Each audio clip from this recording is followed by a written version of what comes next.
In the spring of 1968, a 27-year-old writer and editor named Robin Morgan decided to take a stand. And with help from a group called New York Radical Women, she began laying plans for a protest at the annual Miss America Pageant. Where else could one find such a perfect combination of American values, Morgan argued? Racism, militarism, and capitalism, all packaged in one ideal symbol, a woman. It seemed to me a sort of epiphany moment, because it was the nexus of so many issues. Beauty standards, money, women's freedom, objectification of women, patriotism, and all of this somehow wrapped up in motherhood and apple pie, or virginhood and apple pie in terms of Miss America. So it seemed like, my God, what is not to dislike about this?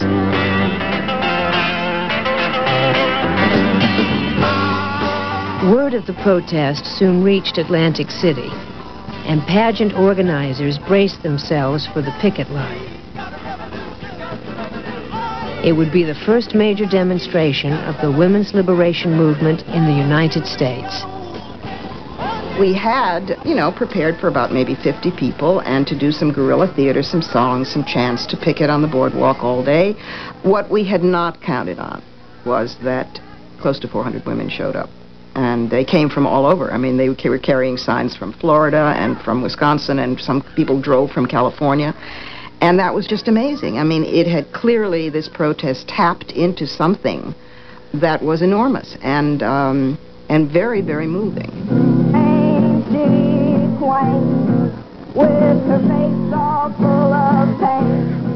They put on the boardwalk a big trash can and dumped in it all kinds of symbols of the stereotypical female role: a steno pad, a dust mop, an apron, a bra, all of these things.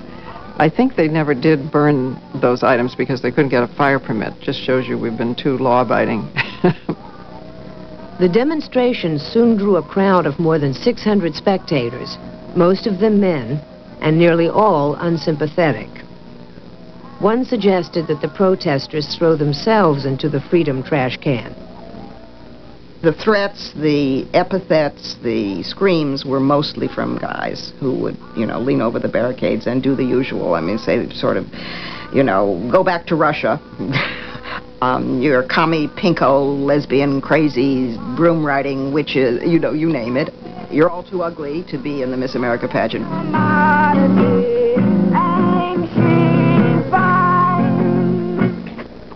Inside Convention Hall, the Miss America contestants were running through one last rehearsal before showtime. Outside on the boardwalk, the protesters were burning Bert Parks in effigy. Parks was unfazed. When he got wind that one of the demonstrators was planning to infiltrate the pageant finals that evening, he didn't miss a beat. "I'll grab her by the throat," he said, "and keep right on singing." So don't ever stop seeking, don't ever let down, till you found your future, till you captured your crown. Judy Ann Ford, an 18-year-old gymnast from Illinois, was the first blonde in 11 years to be crowned Miss America. "I'm so glad," she gushed to the press that evening. "I feel like it's a breakthrough." Meanwhile, just 4 blocks from Convention Hall at the Ritz-Carlton Hotel, another ideal was about to be chosen.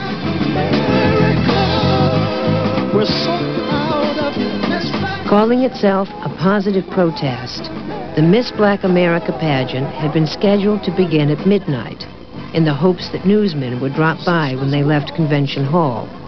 It was nearly 3 in the morning before 19-year-old Philadelphian Sandra Williams was crowned. "Miss America does not represent us," Williams told the audience. "With my title, I can show black women they, too, are beautiful." Miss Black America is, of course, an effort to say, well, look, trying to be like a white person is not what's at stake, but appreciating what is black is quite important. So Essence magazine emerges, black is beautiful, afros, black women emphasizing that which is black as beautiful. And so this was a way of saying we exist as both a market and as a kind of aesthetic really begins to take place in the late 1960s and gets even stronger in the late 70s and 80s. All the controversy of 1968 took its toll on Miss America.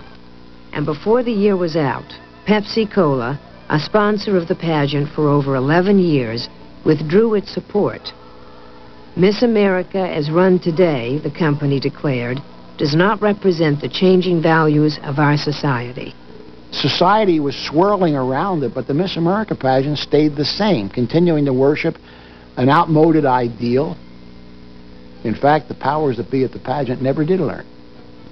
They never did learn. They didn't because they regarded the Miss America pageant as sacrosanct. The Miss America pageant had developed a formula. The formula worked, and nobody wanted to change it. You know, often I've heard it said, is Miss America relevant today? Well, is personal achievement relevant? Is scholarship?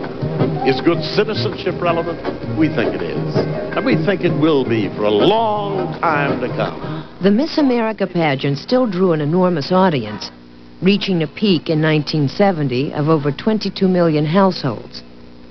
But then the ratings started to slip, and the pageant was finally forced to catch up with the times.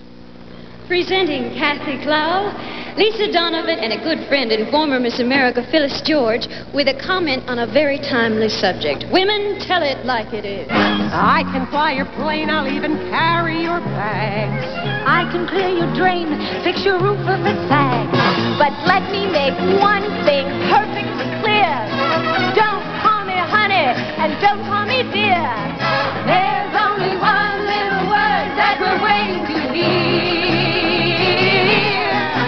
I want you to call me, I said call me, but when you call me Miss. It just seemed as if they were just trying to keep the lid on. You know, they were just hoping against hope that that somehow there wouldn't be too many demonstrations or that the contestants wouldn't stand up and raise a fist. You know, somehow the people who ran the pageant were trying desperately to preserve it. I said if you want me, you gotta call me, but when you call me Miss.